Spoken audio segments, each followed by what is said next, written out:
show. Always Irish show. Always Irish show. Sometimes it's good to just yell about football. What are you doing? Don't do this to me, Harry! The Ohio State. It's Ohio State! What do you mean, the? It's a poison. I almost stroked out and died over it. I'm glad to be at the party. I'm mad we're this late. You ain't a captain of nothing but a sinking ship. That helps the defense without them even doing a damn thing. Doing a damn thing. The call-in line. 312-988-15. You tell Johnny all you've heard and seen. Oh, Irish. Oh, Irish. Oh, Irish. Oh, Irish. Irish. Yeah, that's right. Oh, Irish. Oh, Irish. Oh, Irish.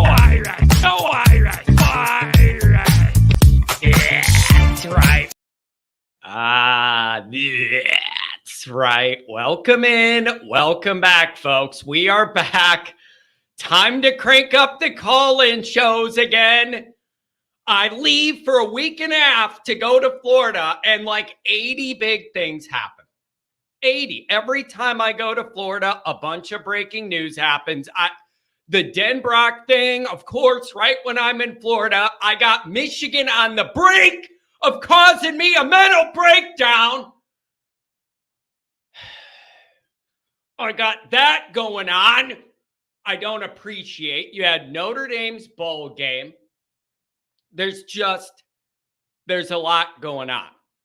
There's a lot going on. And I want to take your calls on it. I feel bad. I was gone. Of course, I'm on vacation right when everything happens. 2 years in a row. Last year, I'm in Florida, and while I'm flying, Jack puts out his misguided passion thing while I'm flying to Florida. I couldn't even yell about it right away. Then here we are again. We fast forward a year, and it's the same thing. So I feel bad because I missed a lot of this action. And you know me, I'm about that action, boss, and I feel bad missing it. So for the near future, anything you want to call about, call about. It could be Denbrock and what that changes with Notre Dame. If you want to review the Sun Bowl and feel good about that, you're entitled to do that. If you want to talk about the existential situation my sanity's in with this stupid playoff, you can do that too.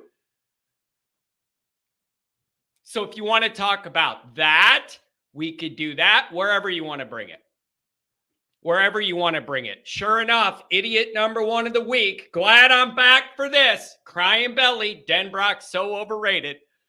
You're never going to win with some of these people that are going out of their way every single day to find the most negative thing to say about Notre Dame and try and get me worked up. Crying belly doesn't mean it. He loves Notre Dame. His favorite number one hobby isn't golf. It's not bowling. It's not doing something with the kids. His number one hobby in life is to make John's hair fall out. That's what this guy likes to do. He sits there in his boxers and types and giggles because he wants my blood pressure to get up, okay? So we're not going to let that affect anything. And we're just going to keep it moving. We got messages. I got callers already. I didn't know how this would be the first time getting back into it. I'm out of my routine. People got out of expecting me in the morning, all that stuff. I want to get back into it and just get caught up with the calls. You guys have thoughts and they deserve to be heard. SB Flood. Happy New Year, John. Really appreciate all you do for ND fans. Thank you. Hope to be at Mo next season. My father passed Saturday after Thanksgiving this year was ND 72. Met my mom while at St. Mary's. ND is life to me. SB Flood, I love you. Notre Dame's life to a lot of people. And it's just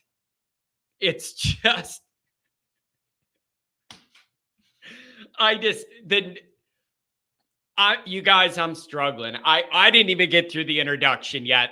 This Michigan thing is, it's it's altering my ability to just kind of function normally. I have major problems with this. I have existential John problems with this that I have not had to face in a very, very long time. And it's making me, I'm extremely on edge. I'm extremely on edge. You guys quit reacting to Crying Belly. Denbrock's not overrated. He knows Denbrock was the perfect hire, but he's got to find a way to frame Notre Dame negative. So he's just going to say that. He knows that was as good a hire as Notre Dame could make, and it's perfect. Just doing that to get everybody mad. Don't let him do it. Don't let him do it. Don't let him do it. Oh, man, that's hilarious. As always, you can find the program on YouTube. Do it, subscribe. Look at the calls coming in. I'm going to go right to you. I want to let you guys have your thoughts. Excuse me. YouTube, as always, hit subscribe if you haven't yet. Appreciate it very much. Give the video a thumbs up. That helps Johnny out as well. Notifications on that way you will learn it every time a new episode drops. I know you don't want to miss it. Twitter, search bar, Always Irish, rat, Always Irish Inc. Emails, alwaysirishnd@gmail.com. Audio only, anywhere you want it. You can get it if you don't want to see my face. I don't blame you at all. Go there and get, dude, I don't blame anybody who wouldn't want to see my face. Dial it up on the audio only. The call-in lines, you already know them. 312-900-8815. Instagram, Facebook, Always Irish Inc. USA Today, Fighting Irish Wire. Read all about it. Patreon.com/alwaysirish. Former Notre Dame captain and myself. Behind a paywall, what could go wrong? Patreon.com. Wait, I already did that. Never mind. Let's do this. Check it out. ndsubwayalumni.com. They are a proud sponsor of the show, and I'm happy to work with them because they honor that ND Subway Alumni Network. They appreciate and recognize how important this group is to this long-standing success of Notre Dame now and in the future. So go check them out. They got a lot of fun stuff to buy. We'll have one of the Shotskis at the tailgate coming up. Yeah, Nick Dean. So, John, who you rooting for on Monday? Just watch your Patreon, by the way. I hate the situation we're in. It is seriously, these are dire circumstances. Let me see this. The Ohio podcast says, the state of Ohio is currently the most depressed state in the union, John. This offseason, I'm going to sound a lot more like you during your shows. That's for sure. The Ohio podcast, I'm sorry, but when I'm yelling about all of this Michigan situation, you guys are going to take some strays. I'm sorry. Like, I give them credit. They beat up Alabama most of the night. They did all that. I give them credit for that. But you guys are partially at fault for this anyways. I'm sorry, Ohio Pod. I love you, but you guys are the ones that let this spark and grow. 3 years, you guys let this shit brew into what it is now. It's not okay. Then,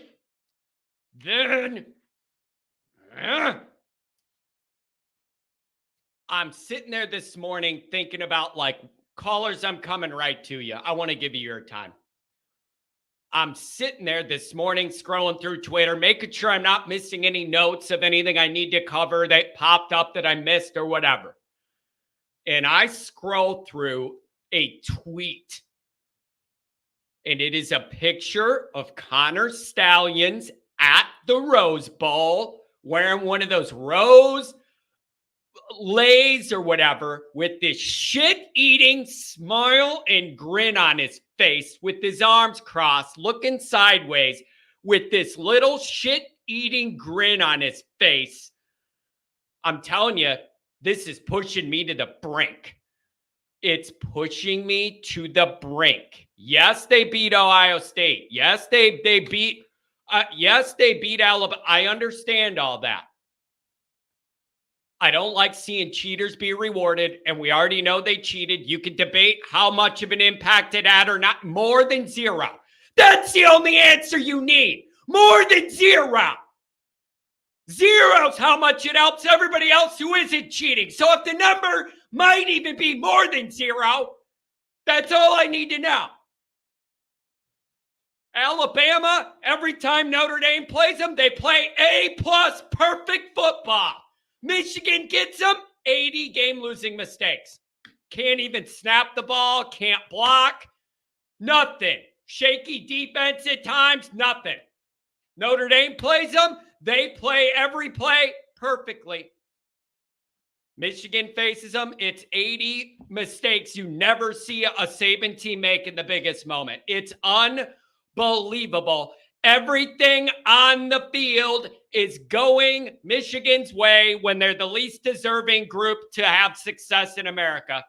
No one deserves less to be football happy than Michigan fans and Michigan media. No one in America. No one in America operates the way they do. The media, so disingenuous, carrying the program's water, covering for them when they need to. They will lie, cheat, and deceive to get their angle across. They've done it forever. In-house propaganda media. I have no respect for that media beat at all.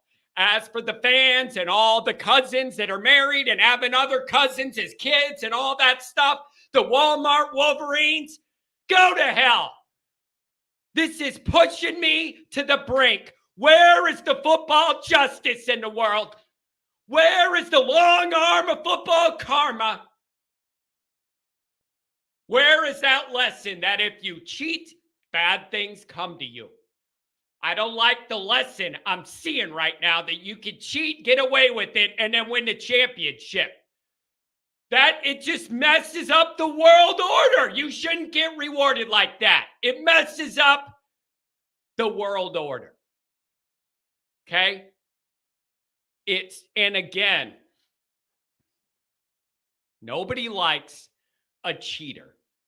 Also, nobody likes a guy crying about cheating, right? Like, I don't like being put in that situation. I have to be the whining, crying guy who wants them to get in trouble. Nobody likes that kid at school, the tattletale, telling on people. Nobody likes that kid either. But I didn't put us in this situation. They put themselves in this situation. And I'm the bad guy for bringing up that it just feels unjust that a team we know cheated for this many years is just going to get away with it, get to maybe raise the trophy. I'm not okay with that. I'm not okay with that. And I don't know what's going to happen with the NCAA. I don't want this to be, maybe we'll take it away in a year when we do our investigate and they're celebrating like they're legitimate champion. All this time, I don't want that. Penix, Washington, take care, eliminate this problem the way Ryan Day couldn't do. Ohio podcast, can I come on your show soon? I would love to talk about all of this dynamic because I see some things with Ohio State I don't like. I see a lot of things there that I don't like. Just like sometimes it's easier for people on the outside to see Notre Dame and their faults or whatever, it's easier for me to see what's going on in Ohio State. They're a part of the problem allowing this all to fester. I don't appreciate it. Unbelievable. Alabama has an offensive line that refused to block anybody for a half and a center that can't snap the ball in the air. Are you serious? Michigan just catches every break. A high school schedule, 11 out of 12 games. That's what they played. 11 out of 12 games. They could roll the ball out and win with talent alone. And then you get the Big Ten championship against a team that doesn't know how to play offense. It could not be an easier ride right to the title. Every single detail about this pisses me off. The easy ride. Think about it. You want me to say that this head coach has been suspended twice this year already for wrongdoings, and then he's going to win the championship and we're going to hold up the trophy and everybody's going to act like that guy just cleanly won something? All of this feels bad to me. It all feels dirty to me. And I don't like it. They beat the hell out of Alabama. They deserved to win that game. That's not my point. They beat Ohio State. They deserve to win that. That's not the point. That's not the point. And you can't say, oh, Stallions wasn't doing the sign thing the last couple games, so then it had no effect ever. Are you out of your damn mind? They've been building momentum for years, cheating. Just because the guy physically isn't there now does not mean multiple years of gaining that advantage of confidence and momentum and recruiting, whatever it all helped, didn't matter. That's a logical fallacy. So whatever, man. I just can't. The Alabama thing sickens me. Ohio State sickens me. Everybody that needed to put an end to this before it got to this point has failed. Everyone has failed that could have put a stop to this. That goes for James Skanklin. That goes for Ryan Bourne on third base. Hasn't let off an inch since day.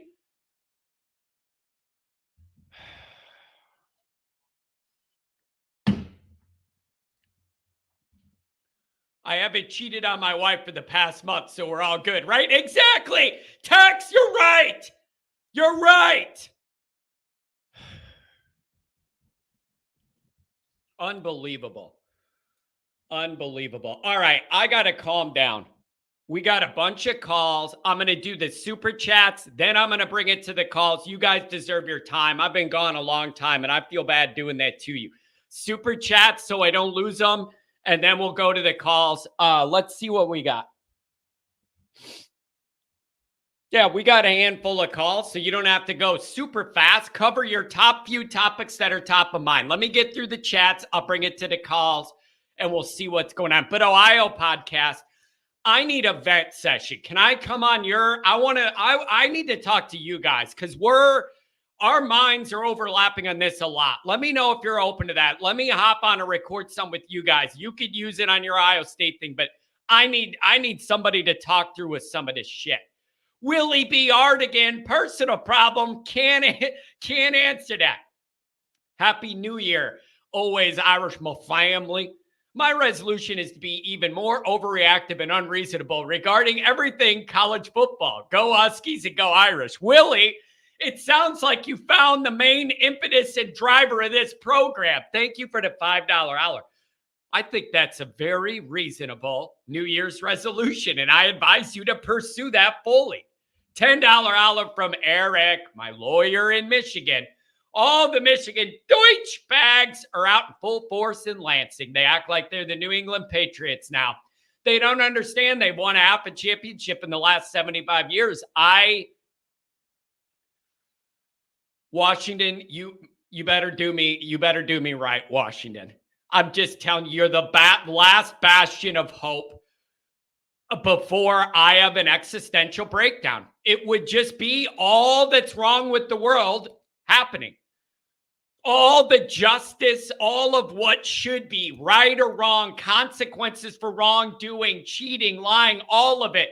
All those childhood lessons you were taught when you were little about karma and trying to do the right thing and you'll be rewarded.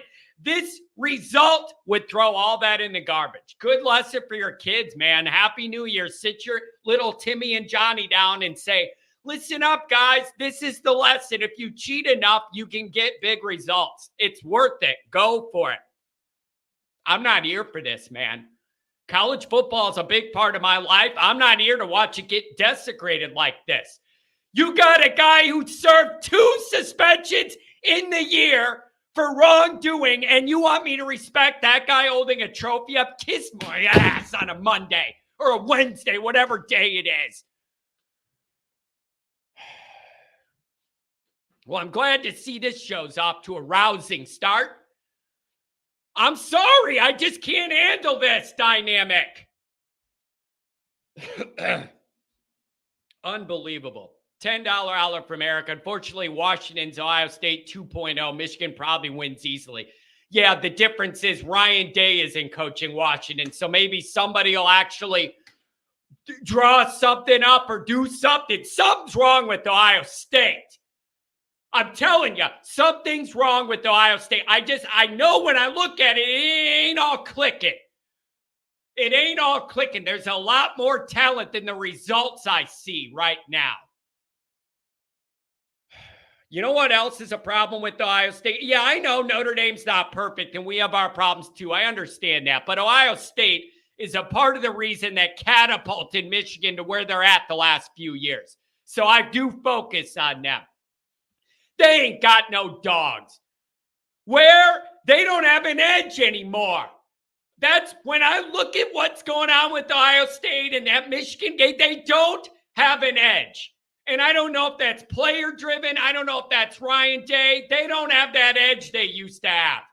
And it bugs me. And Michigan's playing with one. Pisses me off. I am happy to be back with you guys, though. I know it doesn't seem like it. I'm happy to be back with you. V1 Rotate, $10 holla. John, literally, all I want is to get that feeling of watching Notre Dame win something truly special and get to be a part of that. The cheaters get to experience it. Why can't we? V1, you're in my brain. That's where I'm at. That's why I do this show. That's the goal for the show. That is the greatest hope and dream for this program, is to come on the air one day and take your calls when Notre Dame has achieved something. That is my goal. That's why I do that. Every once in a while, when I allow myself to daydream about something nice for once, that's the moment. Me coming on here, borderline in tears of joy, because Notre Dame didn't fail us for once. Nice dream to have. I'll be sitting here when I'm 98 saying, I hope it comes true, and then I'll stroke out. The years are passing. It's only been 30. Rodney, lots to call and discuss. I'm telling you, man, lots and lots to discuss. It's there's a lot going on. Mike in Oklahoma with the $10 holla. 24 ND football motto. Put up or shut up. I put up already last night with 2 tickets purchased for Texas A&M. Also going to Louisville revenge game in the Bend or tailgate game. Love this show. Miami, Ohio is going to be the tailgate game. I want early in the year, before we have enough losses that we're out of contention. I want warm weather, and I need a lower level opponent. I would not be mentally able to run a tailgate meet and greet like type of event before a big game. My mind would not be able to do all that. Like Ohio State, there's no way I could add that tailgate last year before Ohio State. It's way too intense of a situation for me to be yucking it up in the parking lot. Miami, Ohio, why not? Central Michigan, let it rip. It's going to be Miami, Ohio, and I hope to see you present. Oh, boy. Oh. All right. Callers, you deserve your time. I got a handful. Everybody on the line, I'll get to you, so hang in there. 443, first up. Welcome to the show. Good morning. Good morning, John. Happy New Year. How are you? I'm going to... What's up? Your line, try and call back. That line did not sound good. Sounded like we were calling from something bad. 419, let's see if yours is better. I want to see if it was the line or my line. How you doing, John? I'm doing good. Do I sound okay, or does this sound weird? I don't know why the phone line's being weird. Yeah, you sound fine. I do? Okay. You sound fine. What's going on? Good morning. This line might have been messing up. Yeah. Good morning. I want to talk about that video you posted. I think it was yesterday, where you were saying how we might be able to really have real hope this time. Yeah. So I grew up in the Kelly era, so really it's like I have had no hope in it, because that's all I've known. Brian Kelly, and then finally Marcus Freeman comes along. I do believe we actually have reason for real hope.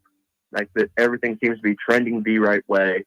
Seems like we're going and getting guys that some of those. I mean, we're not there yet, but we're starting to get guys that some of those big programs lately, like Bama, Georgia, some of those talents that they're getting. And I like how you were talking yesterday with the social media team. They're updating. Nowadays, recruits want that. I am the same age as a lot of these recruits. So I realized people my age love this.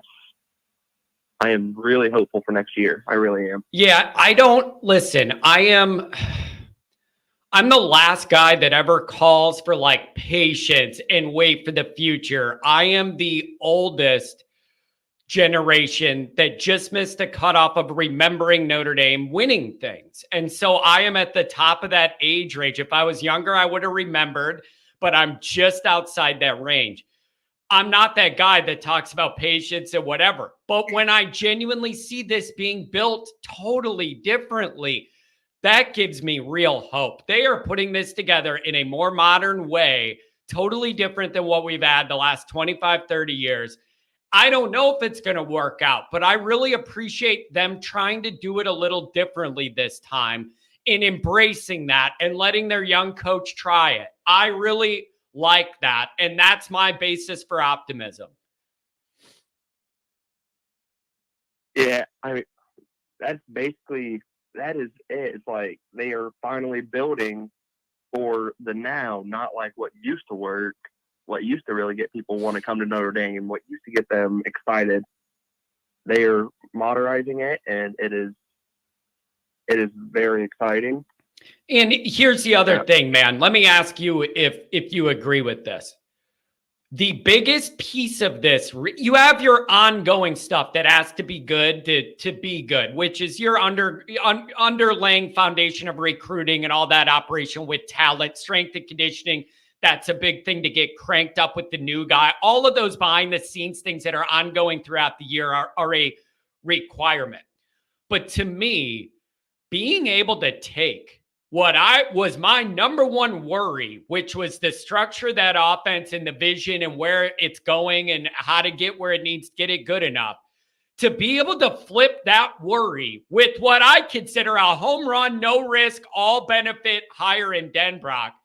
That is a big deal. That is a big deal. You took my biggest question mark negative and made it a all plus upside.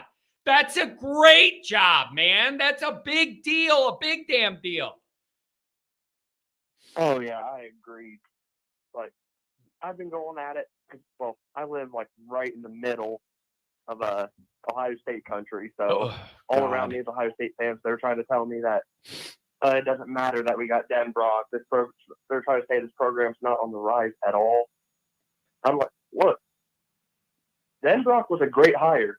They try to point out Jaden Daniels. I point out how Jaden Daniels was, I mean, he was all right, but he wasn't great before he got to LSU and got to work with Denbrock. Yeah, you know what else, too? Where in the hell do Ohio State people get off gauging what program's trending up or down right now? Kind of rubs me the wrong way. I don't think they're in a position to be doing that measurement.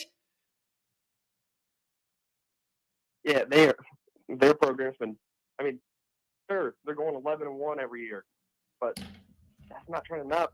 That's really trending down from the past decades. After year going a 12-0, making playoff appearances every year or every other year at least. And so for them to be gauging that, and yeah, I don't get them trying to say who's trending up, who's trending down. Yeah, and here's the other thing, man. That last 3.5, 4 weeks for Notre Dame, really, really solid. The blowout bowl game win. You didn't lose anybody in that recruiting class, low on drama. Got your wide receiver guy flipped and ironed. You got the OC you wanted. Like, there's a lot kind of going pretty good in that last 3.5, 4 weeks, man. Anything else? Thanks for the call, getting us started. Real quick, I want to get your prediction for Monday night. I mean, I need Washington to win, but the way everything's going for Michigan, they'll probably pull it out of their ass and win it close, and it'll be the storybook thing. I'm preparing myself for the worst. Penix can win and make enough plays, but everything's going Michigan's way. So why stop now? I hate it. I think they're going to dominate on both lines too much. I think they'll win, sadly. I listen, Penix, I'm never going to count him out. It's just up front.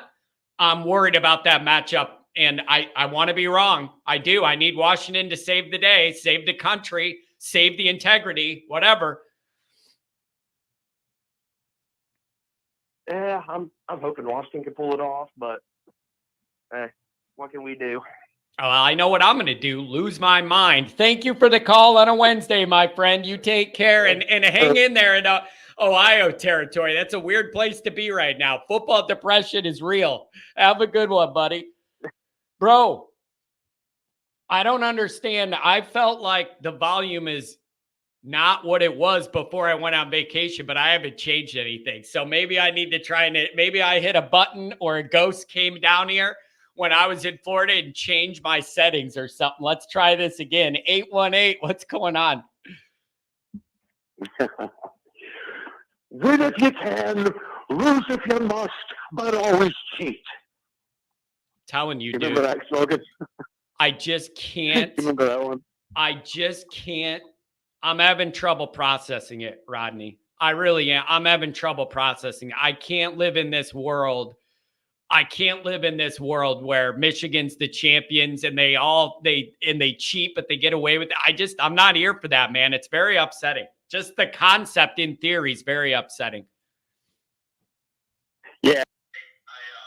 And I had to really kind of calm myself. I didn't get as worked up over this as like I would have a decade ago. And you're literally about 10 years younger. Here's where I'm at on the whole thing.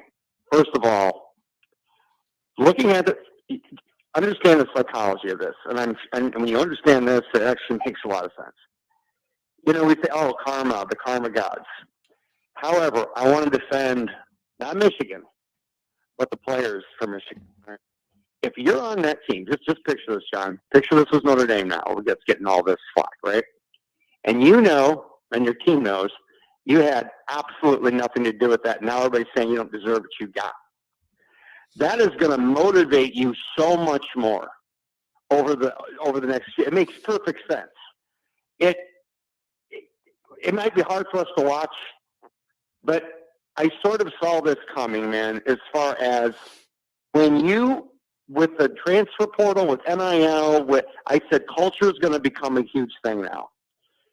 Harbaugh didn't figure it out. Took him a while to figure it out. He obviously has nailed it along the coaching lines of hiring the right people for that program, man. Because they get the absolute best out of them. And now they have something that motivates them because they're being told they didn't earn it.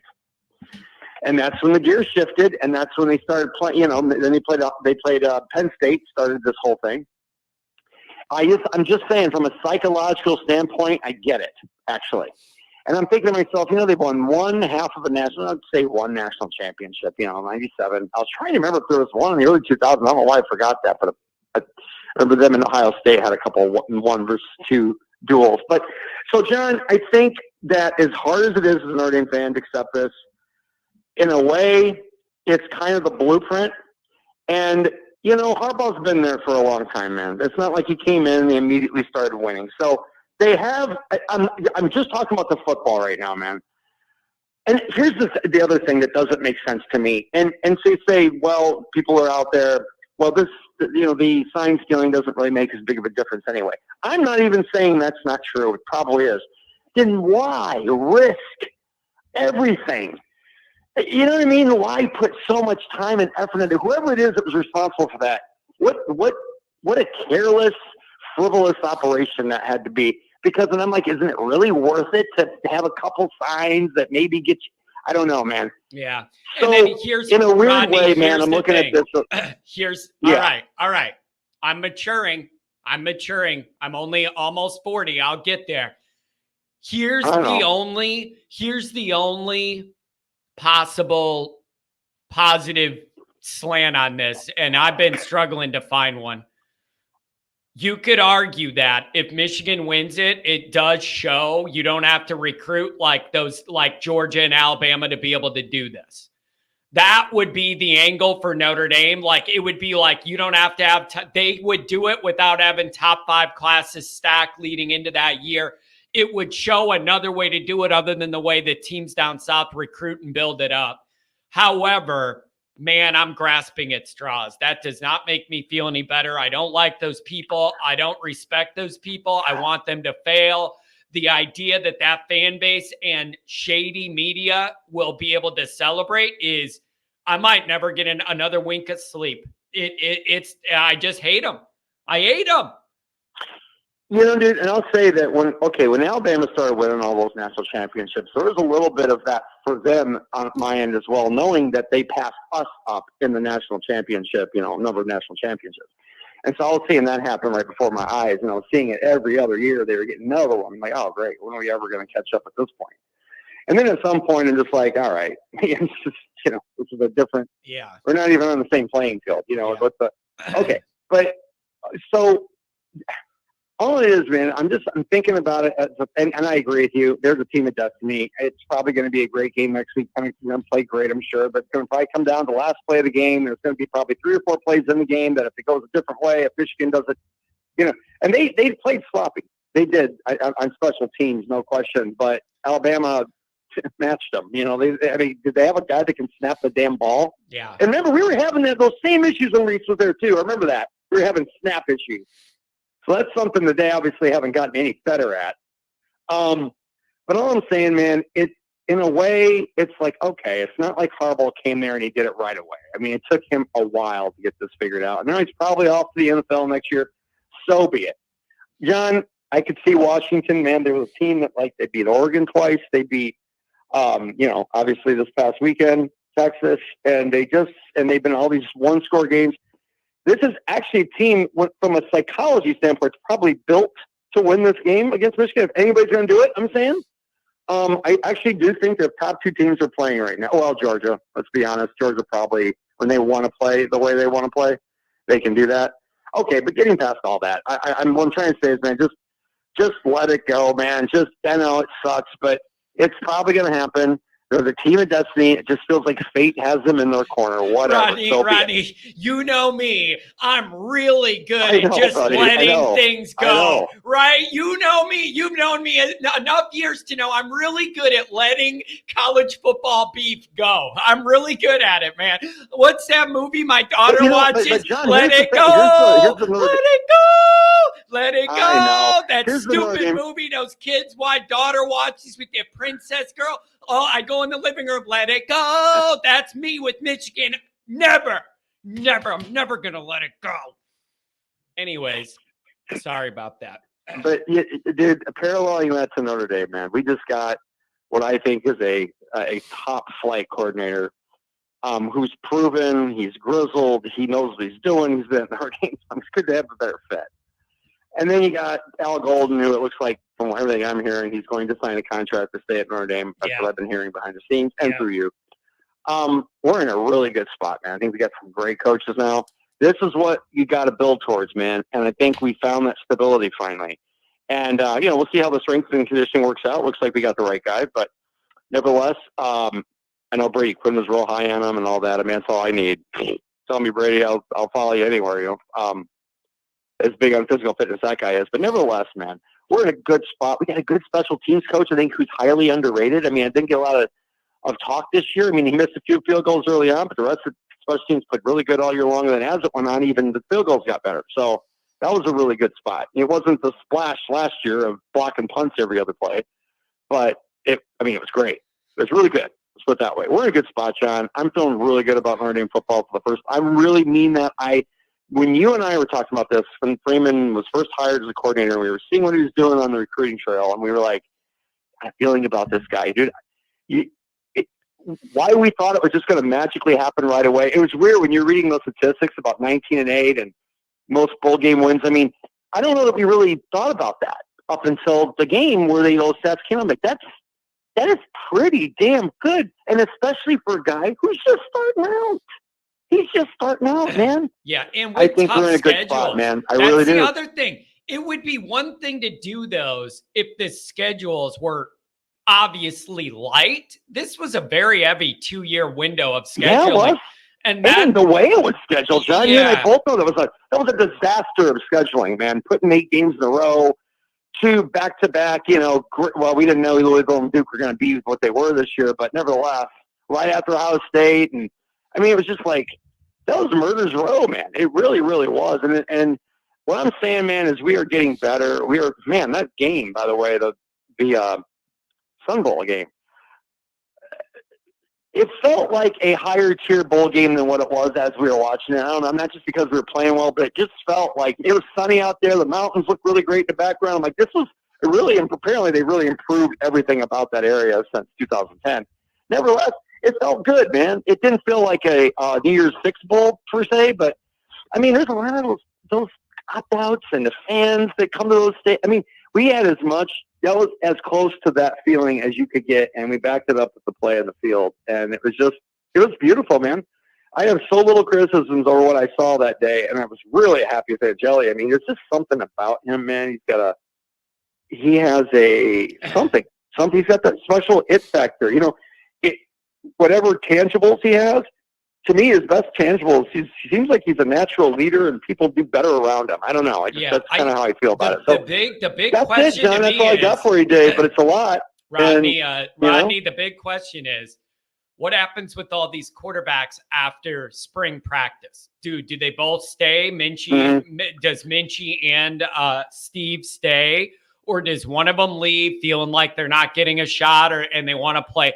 That's going to be the biggest narrative to watch, I think. Yeah. When we get into spring ball and then coming out of that, remember Buckner left right after that spring window. The portal opens again and you can leave. That's going to be the big question. As far as the bowl game, nobody was happy we were in it. But if you were in it, you did the best you could do, which is beat the crap out of a team. So good job. I'm mad that we're in it, but you did about as good as you could do once you were in it. I don't know what else to say. Well, it still was a top 20 team, and yeah, they had a lot of opt-outs too, but so did pretty much everybody. What Georgia have? Georgia and Florida State had, like 60 opt-outs between the two of them or something like that. Yeah. So, I mean, it's happening all over. But, man, just everything is trending up, and it's the first time. I honestly mean this, man. It's the first time I actually felt like this tangibly feels like we were in a good place. It doesn't just feel like, oh, should I not get – oh, when's the bad coming? You're waiting for the other shoe to fall. I don't feel that way right now. I think we are actually trending up. And John, I just said, I want to see Freeman because he's learning on a job. I think he's going to be a tremendous head coach. But how long is it going to take him to get there? Blah blah. But but we're seeing tangible improvement as it goes along. Like you'll see a big mistake, but you won't see that same mistake happen again. It seems like he learns quickly. And he's humble enough. He's putting good people around him, man, around that program. He's like taking that program like a blanket, and it's changing. It looks different than the Brian Kelly. I mean, it really tangibly looks different. Yeah. And I love it, man. And we're going to appreciate it that much more. All this, some of the bad things that have happened, it's going to be so much sweeter, dude. Seeing that it's going up. It's going up. Yeah. Here's what I Let's like. just enjoy the ride. What's giving me the most confidence right now is the balance. Like, I feel like Freeman finally has the balance of the staff he needs that can and is able to properly support him. And now you have that on both sides of the ball. Al, you have confidence in on his side. Now Denbrock, that balance is exactly what I think Freeman's been missing. Having that support from older guys that know what's going on each side of the ball. And that kind of frees Freeman up to do his development and the CEO stuff. The balance I see now is huge. And it was a great job stealing Denbrock. Good job. Yeah. Good job all around, man. I mean, the preparation for the bowl game, I couldn't be happier because the thing is, John, it wasn't just about, who we were playing and the opt-outs they had on Oregon State side. It was like we played a pretty good game. I mean, we really should have been up by a lot more points. It's kind of like, man, this is too close. And then finally when we scored that, to go up 14 right before the half, I felt much better about it. And then it was just pretty much a route from there on out. Dude, but I mean, they ran up. I couldn't believe how good the tackles looked, dude. The tackles looked really good. The operation looked a lot better than I expected it to look for a bowl game with so many moving parts and new pieces and new starters on the line and quarterback and everything. I got it. Well, and the offense looked. I thought the offense was quicker. I think things looked better to me. I think that offense. Yeah. Denbrock isn't even doing anything yet, and the offense looked better. Just by letting Gino run things, I like the way the offense looked already better. So I don't know, man. Yeah, man. I don't know, man. I'm feeling good about things. As far as Michigan goes, I mean, just prepare yourself for the coronation next week. You know, if Washington somehow pulls it out, it wouldn't like shock me. No, me neither. But it's just the destiny thing. Everything just falls their way, and they don't deserve everything going their way, and them playing good football. They're playing good football, and every other break's going their way. When I know they don't deserve it, I can't handle the dichotomy of knowing they don't deserve it and they're getting it. Didn't it feel like on that 4th and 2 call, wasn't like, is this 10-man Alabama's a version of a 10-man? Because it looked like they had nobody over there. I mean, where are all your linebackers and defensive? What is going on here? Guy was wide open. Anyway, whatever. It's brutal. Yeah, all right, is what it is. Rodney, good to catch up with you, man. I knew you would be somebody with like your notes because I missed the days of like, what do I need to tell John? Thank you, man. Thanks for catching up. Yeah, you got it, man. Have a good one, buddy. Have a good one. All right, 10-second break. I gotta blow my nose, man. I got sinuses, Florida sinuses, hot, cold, flying. I got airport air still in me. Give me 10 seconds and we'll go back to the calls.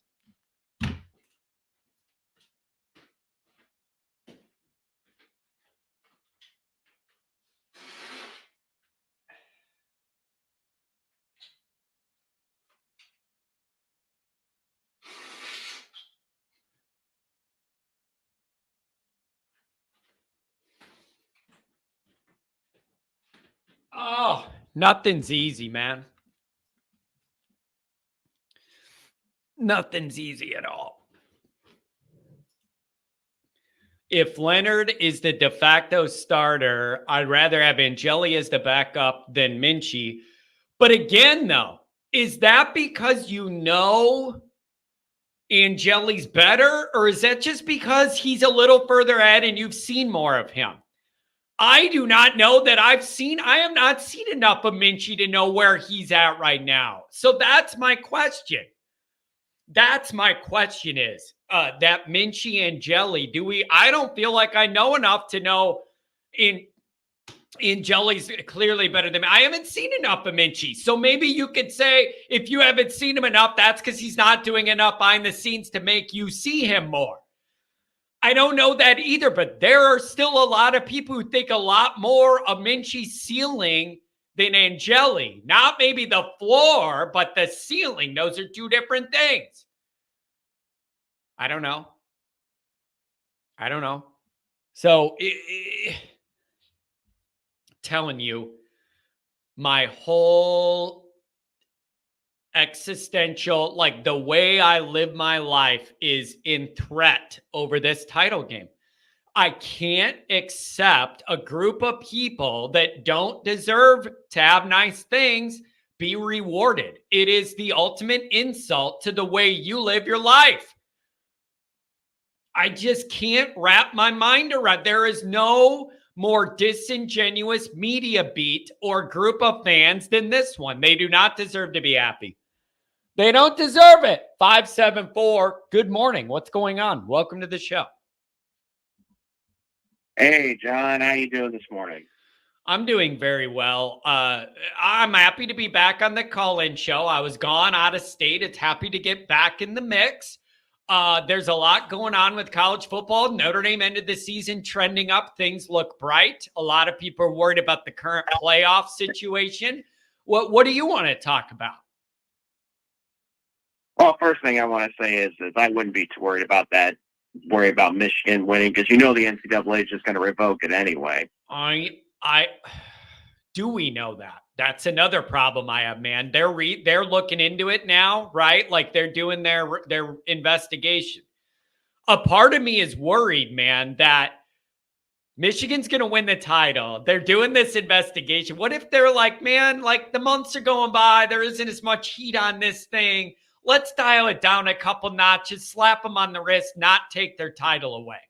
I could see that happening too, man. I don't trust the NCAA. I could honestly see that happening, and then I'd be mad about that too. Well, I would just look at it this way.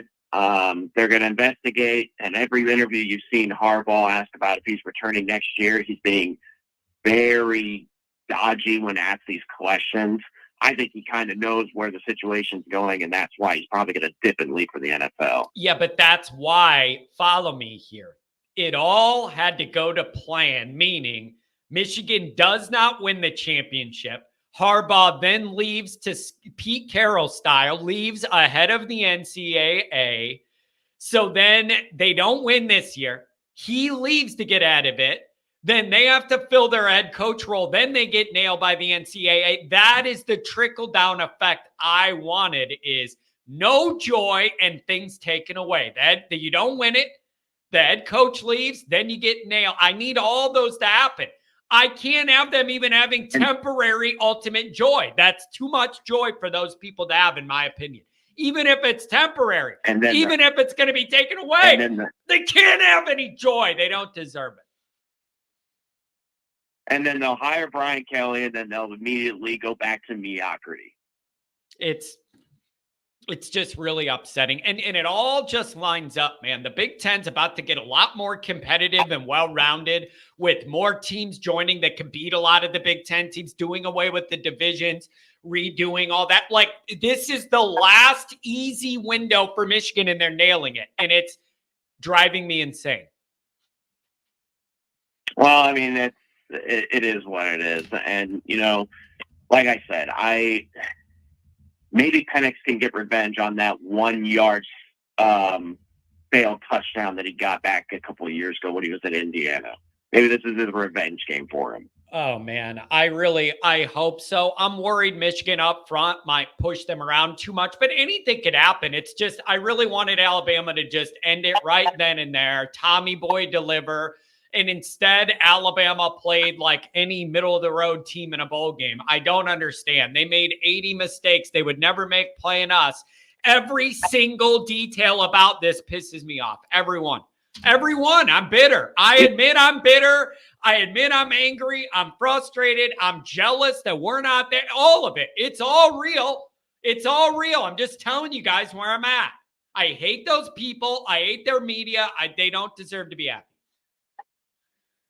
I will say that fourth down play, and you had 2 timeouts to think about it. Even though when you look at the tape and everyone is saying like, oh, the snap was bad, the right guard or left tackle didn't do his job, and all this other stuff, for me, I can't understand. You lost the line game all day. Yep. Why would you think that is the play to call? You wouldn't. Like, Why? I wouldn't. I don't. Down there, you're running right into their strength. You're running right into their strength. I would have done something, rolling the quarterback out where he could buy time, and then he could hand it off. He could throw it. He could run it, give him multiple options. That's what I would have done. I don't understand it. I know there's a lot of talk about the bad snap. I know. It was a comedy of errors. I just can't believe that's the Alabama-Michigan plays. And every time we play them, they play A+ perfect football the whole game. It pisses me off. Everything about it pisses me off. Everything. I know. But I will say now Alabama fans know what actual pain is. But you know what? They don't. Goal line. No. They don't. You know why, man? How many championships has Saban won? 7 or whatever there? They don't have no real pain. They didn't get number 8, but they got 7, and I'm over here begging to see 1 before I'm in a pine box. They don't know pain. Lately, they had a big stretch where they weren't good, but lately, that ain't real pain. You didn't get number 8, but you got 7 rings on? That ain't pain. If that's pain, give me pain. I want that pain. I want that pain. What do you think about Notre Dame, though? I think they're trending up. I like where this is going. Freeman feels properly supported for the first time in his tenure now. And I think that's going to lend to good results. Well, here's what I like to always talk to everybody about when they give their issues, when I hear issues with Marcus Freeman, like, oh, what if he was just a safe pick because of the situation we were in when Brian Kelly left. And I tell everybody, look at it this way. Look at Brian Kelly, Charlie Weiss's first 2 years. They both had took the job in a better situation than Marcus Freeman did. Freeman had no wide receivers. He was basically dealing with practically a very small room. He also was dealing with a team that also didn't have a good quarterback at all. And by the way, both quarterbacks that he had stopped playing the game. Either that's because when they transferred, they realized they weren't that good, or that they just realized, oh crap, we lost our game. Who knows what the mystery is behind that? But think about it this way. His first 2 years having the worst roster compared to those two in their first 2 years, and he is still got a better winning record than Brian Kelly and has a tied record with Charlie Weiss, who had a better roster than Freeman did. I think you're about to start seeing the window open. And by window, I mean the window of time where the roster really starts flipping over hard from the end of the Kelly guys into more Freeman guys. I believe we're about to enter that phase. It's just getting started, being able to turn that roster over that significantly.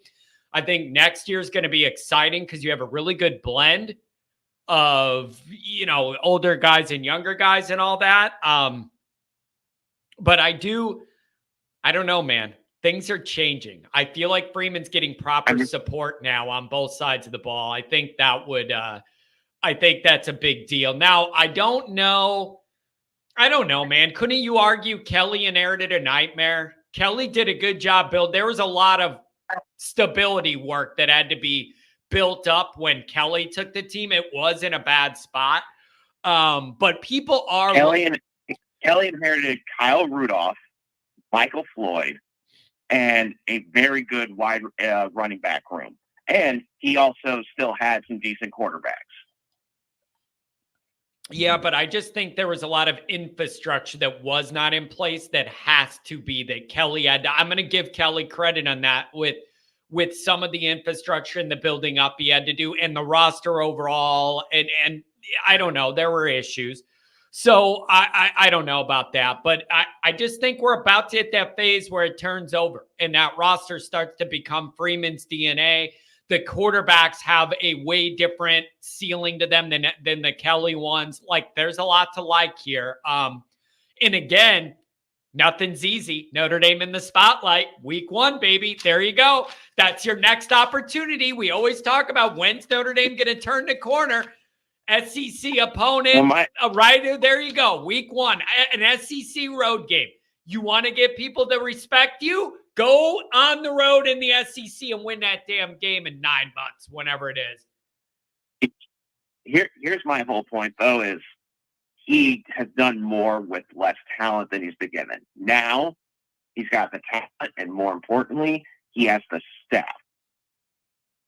It's a big now deal. That you have everything you need. Such a big deal, man.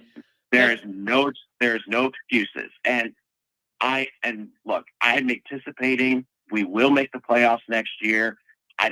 If we win, I will be shocked if we win, because I don't see us winning it next year, but in the next 5-year window, I do see us eventually getting there. I believe next year it's playoff or a failed year.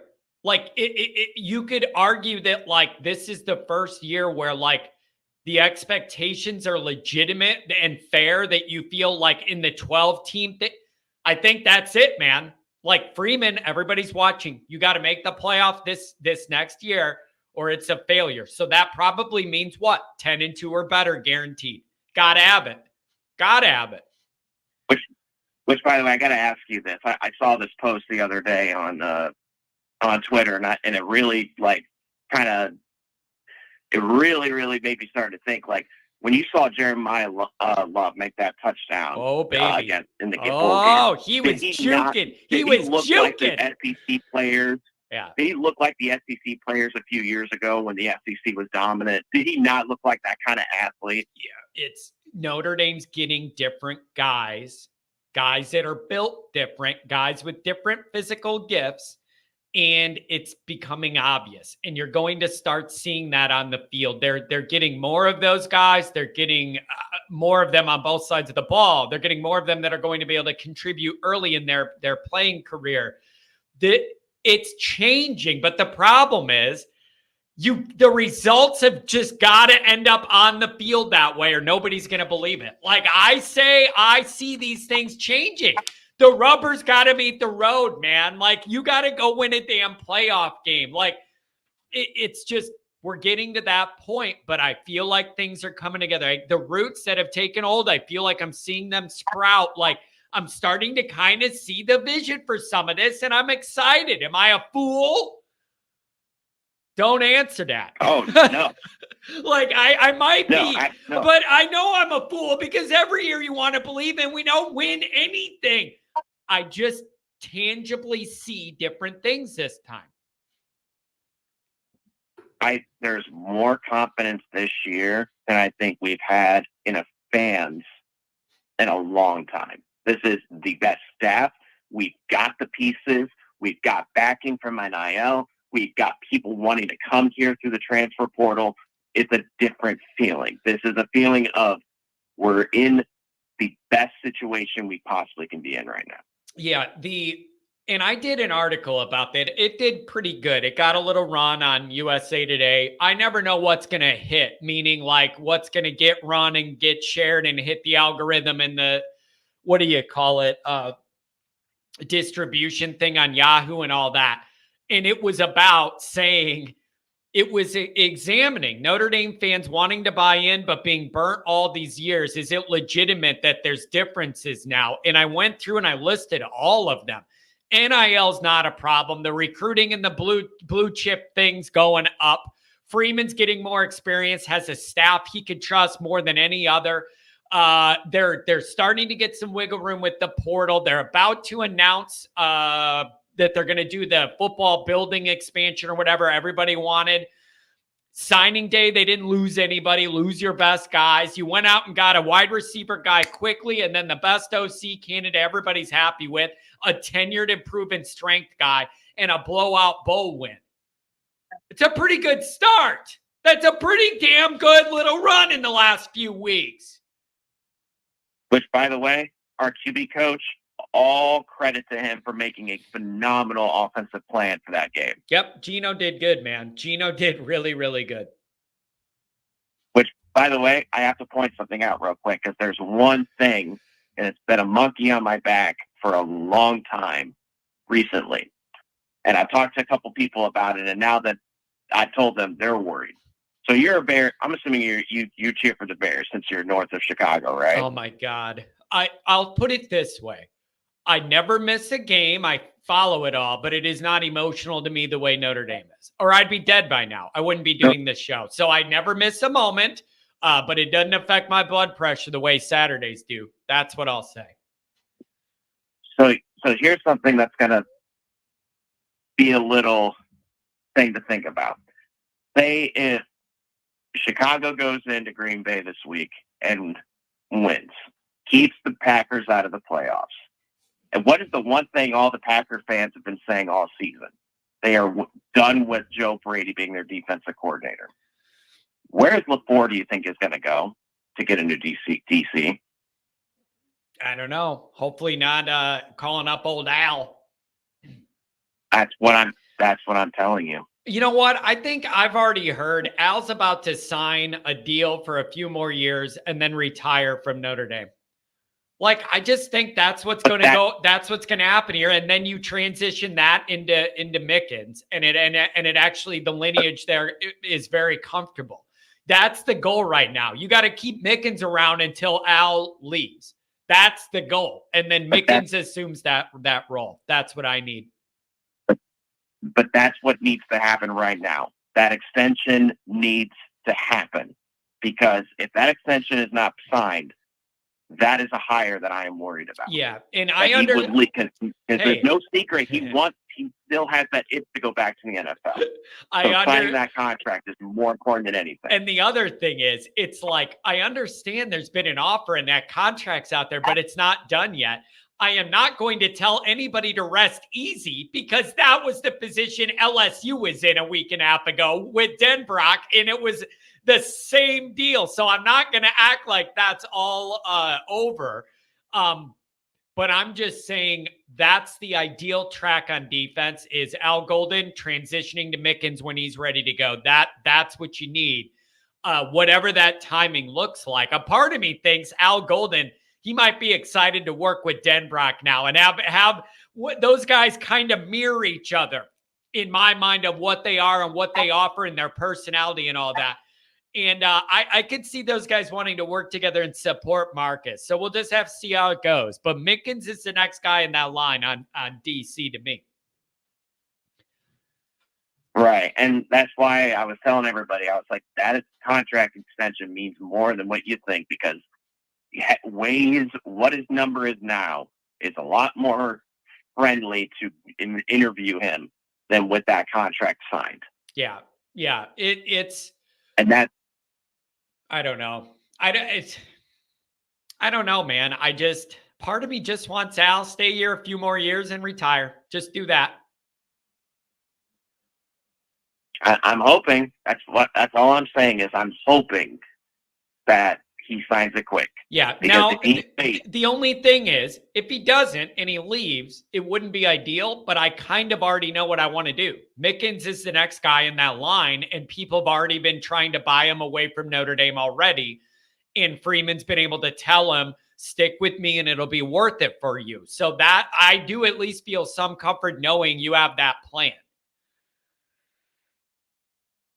I mean, to be fair, he's got all the pieces to have a top 5 defense next year. Not top 10. Not top 10. Feel like they already were top 10, top 5. Like, that's got to be the goal for that defense is how do you're already really damn good. How do you crank it up to get to that ultra elite?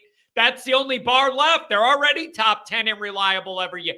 How do you get into that top 5? Like that, oh, baby. Now we're talking, because now you're talking a different level.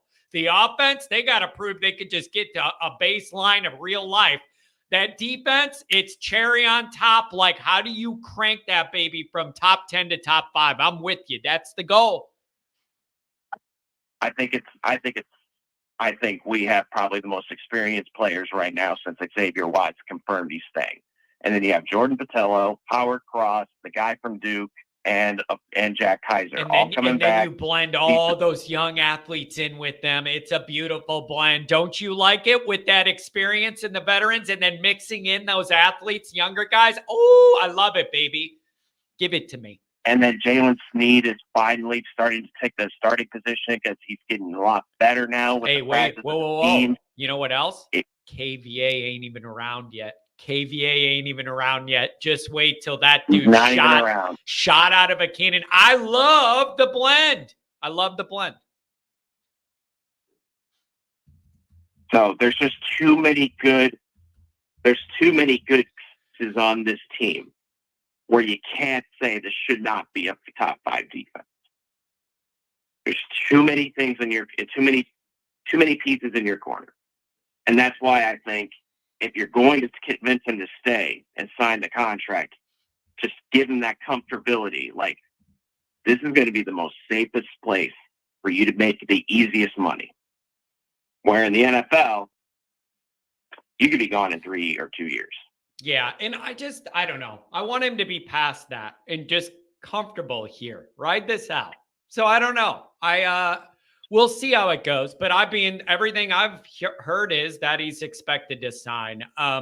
Thank you for giving me a call on a Wednesday, man. Anything on the way out? Oh, no. I mean, well, one last thing I have to say. The reason why I said earlier about, why I think the window in the next 5 years is for that championship is I'm just so excited for Carr.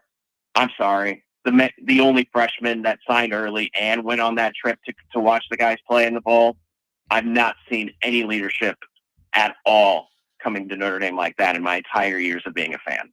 Not one single player have I ever seen do that. Yeah, I'm so excited to see what he becomes. The future of Carr and Deuce could very well dictate the ultimate high-end ceiling potential of what this could all be or not. And I'm excited about it. It's a different level of what's capable than was there before. It all has to be developed. It all has to come together appropriately, but there is a higher level potential there than what we've had, and I'm excited. Hey, man, thank you very much for the call today. Appreciate you. Yep, thank you. You have yourself a great day. You too. Take care. People have a lot to get off their chest. Always Irish Senior in here. What's going on, man? Good to see you. Here is, oh my God. Where is it? I highlighted a couple of these chats. Gino puts up 40 against a bad team. He did so well. Parker drops a 50 bomb on an equally bad team. Fire him. That's his fault. Again, your logic is the way you process your comments is like the way a third grader does. There's no there's no nuance. There's no nuance. Gino gets credit for doing that against a bad team because, one, new on the job thrown into that role, not the easiest thing to do. Two, that offense had 2 starters that started against Navy. It was a whole new team of backups you had to score 40 and 50 with. Also, that was the game. The problem is you're ignoring the other half of the Parker equation. Drops 50 on an equally bad team. Fire. It isn't about the 50. It's about the 20 against the good teams. So you're ignoring the roster situation completely. You're totally disregarding that roster situation and the challenges there. But it is not just about the amount of points scored against the bad teams. It's the lack of points scored against the good teams. That's what it is. Oh, look at this. We're coaching him up to call John and have a confrontation. Drunk, if you call and talk like you do in the chat, like I do, John will yell and scream and do anything to throw you off. So stay focused and don't let him rattle you. Talking to me is not that big of a deal, you guys. It's just us bullshitting about football. That's all. Nikki Dean, I hope you guys had a good Christmas, man. I really do. And I hope to see you for the blue and gold game soon. And here's the other thing. If you want to talk about logic, in the comparisons of the Kelly era and the Freeman era and how they got started, I am still going to say this, and I mean it sincerely. Crying. That guy emailed me. John, you made that one guy too nervous to call in. He emailed me crying, and he said he was really excited about the game and he wanted to call and talk to us and me.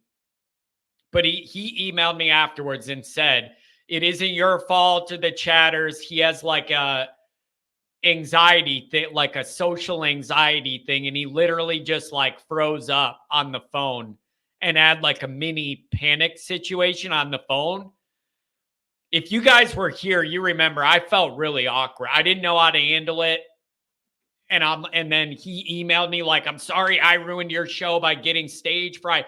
Bro, it isn't like that. It's just us bullshit. It's like us at the end of the bar, me drinking my Miller Lite, and we're just bullshitting about football. But the fact the guy was like, I just wanted to call you and talk. I really wanted to, but I had this panic attack. God love that man. God love that man. He knew that was a possibility and still took the risk to call. I love that dude. I love that dude. I do. So God bless him. What I was going to say is when was that? Might have been Tom. That might have been after like the USC call-in show, after the USC post-game show. I think it might have been. and it was just, I felt bad for the guy. The biggest lie of the Marcus Freeman era. This is literally the biggest narrative lie of the Marcus Freeman era is that he inherited a playoff roster from Kelly. That is completely insulting and not based in any fact. But I hear it all the time. I hear it all the time.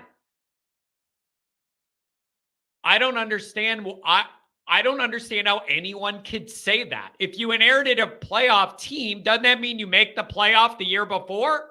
That didn't happen. If you inherit a playoff team, doesn't that mean you have proven guys at all the most important positions? Like, I don't know, quarterback and wide receiver. We didn't have any of that. That is the single biggest lie of the Marcus Freeman era, is that Freeman was handed a playoff-ready roster and then let it drop off. Totally bizarre. You didn't make the playoff the year before. How could it be a playoff team he inherited? That team did. The one he didn't even make it that year.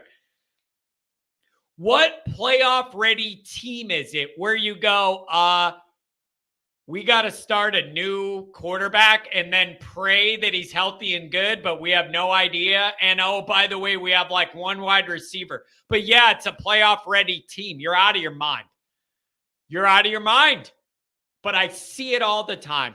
I see it all the time from our fans that don't like Freeman for whatever reason, and from the LSU fans that come and meet. Oh, he inherited a playoff team. What playoff team do you know has no quarterback you could trust and no wide receivers and no depth? Unbelievable. Unbelievable. So, whatever. I just, I don't understand. El understando, I do not know. Okay? Not to be a Debbie Downer, but was this not the feeling in 2012? I won't believe we're on the right track until ND wins a playoff game. I'll give you that. That's fair. If you're a Notre Dame fan who has that opinion, I think that's fair, actually. I wouldn't push you on that. If you said, if you win a playoff game, win a round one game in the playoff here, and then that'll show me you're serious at that level, I wouldn't blame you for that. But the issue in 2012 was, you're saying the feeling in 2012? During 2012, my feeling was our offense sucks. Are you going to be able to ride the defense all the way to where this needs to be? That's the difference. During 2012, we all knew what it was. The defense was elite. They gave up 9.6. I'll never forget it. They gave up 9.6 points per game that year. Had a Heisman candidate running the defense. Like, it was beautiful, but the offense sucked. The offense sucked. You had both. It was the Tommy to save the day. Like, you were rotating the quarterback, begging to just get through these games. But you knew that offense was a huge, huge problem. Even during 2012, you knew that offense was a problem. So I don't know. That was, and the other thing is, man, telling you, yeah, that stupid Pitt game in 2012. You were lucky to get away with it. The Stanford goal line stand and Pitt missing all those field goals. Like, that was a really, really good year till the reality check came.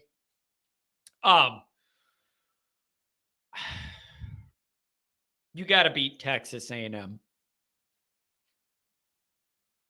You got to beat Texas A&M. Isn't that the logical play out of what the discussion we're having? If I want to write an article talking about here's why I think we're trending up, here's why it's okay to have hope. Oh, Angela, tell Hank I said hi. Hank says hi, Johnny. Tell him I said hi. Have a good day, buddy.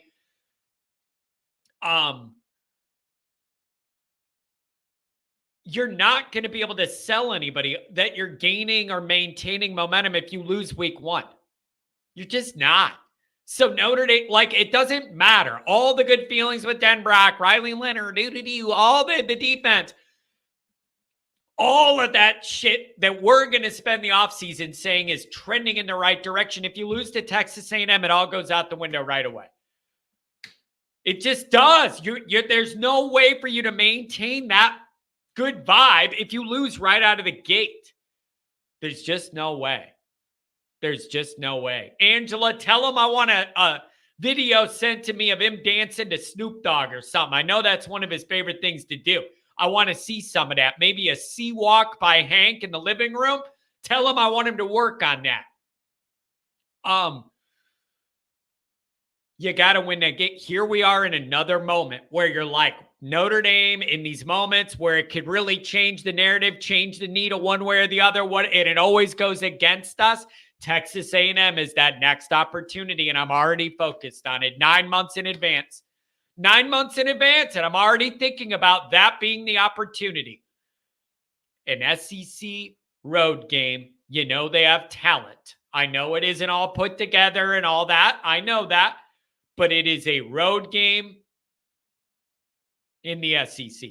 You win that to start the year, it makes waves. It makes waves. John teaching the youth to sea walk. He's a great guy. Yeah, you know me, man. I rep my city. I claim my streets. But I could sea walk. You don't even know, man. You give me about 5 Miller Lights and the right beat. I'll be sea walking down the street. You won't even know the difference. You wouldn't know if it's Snoop or me. I'm telling you, about 4 to 5 Miller Lights and the right beat. Ooh, baby. I'll be throwing it up straight up. You don't even want to know. Losing to A&M would totally suck unless we rattle off 11 in a row. That's the issue. You're looking at a situation where 10-2 should get you in, 11-1 does get you in, but you can't, that week 1 to be sitting on a loss, then that means you're like losing your margin for error. You're losing your margin for error. You got to win that game. This is going to be the last point of the day.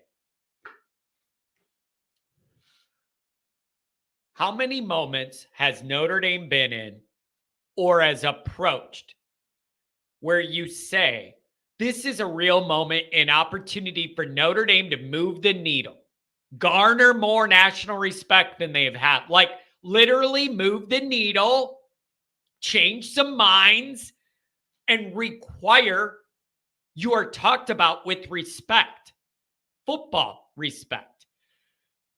Notre Dame fails in all those moments. They just do. They don't make the play. They don't come ready to play. The other team makes more play. Whatever it is, Notre Dame does not rise, has not risen to that moment.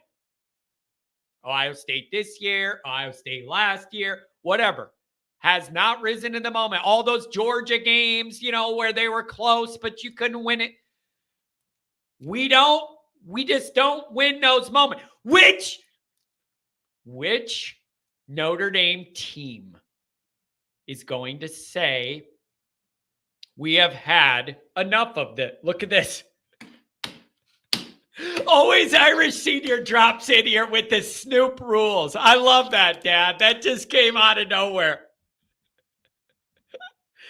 Anytime you get my dad at 65 years old or whatever, sitting there, just Snoop rules. Hey, Dad knows a good beat when he hears it. That's hilarious to me. That's very funny. Oh, man. That's a good one. But what I'm saying is,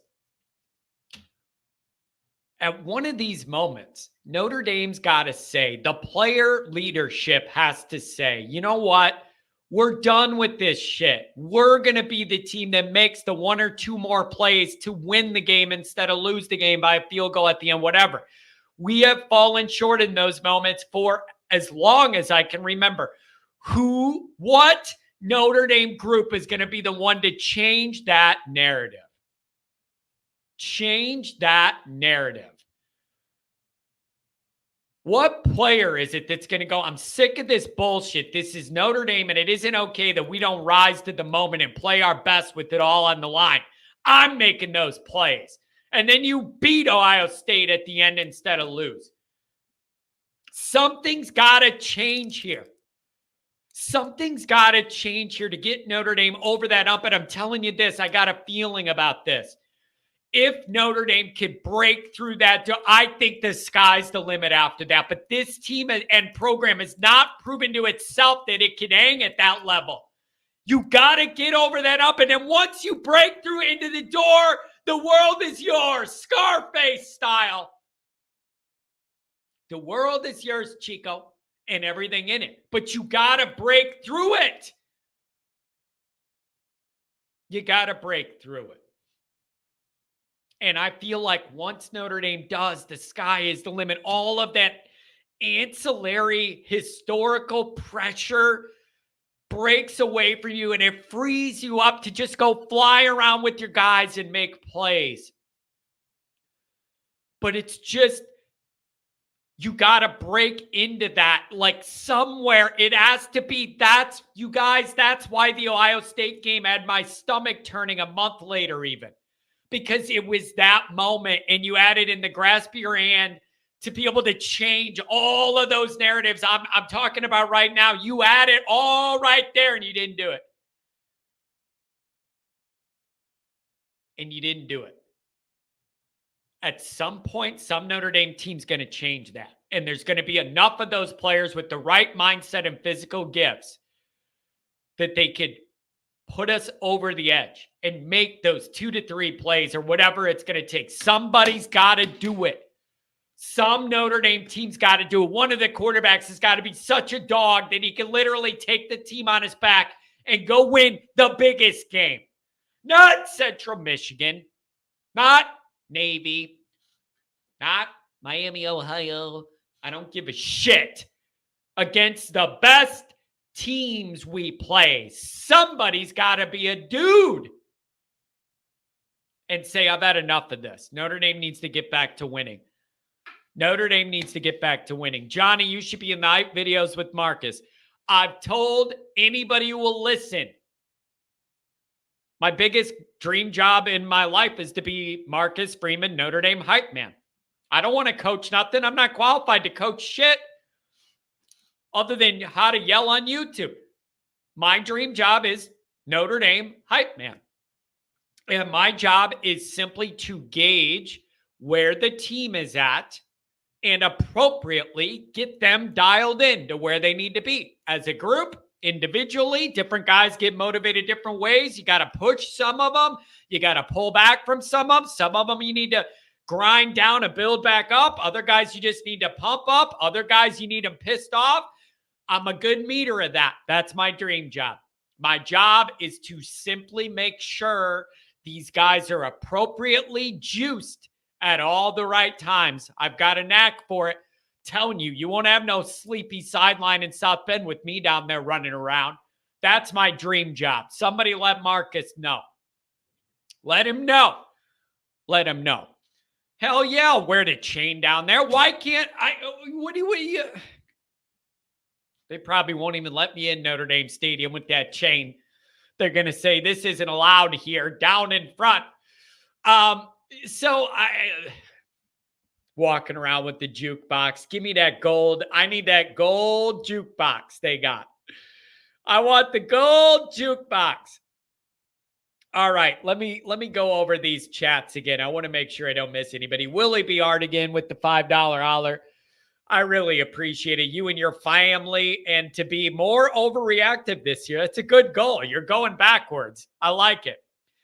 Eric, my Michigan lawyer there, you might need to bail me out if things keep going this way in the playoff. Mikey Poles, it's really good to see you, man. I hope the wedding planning's going good.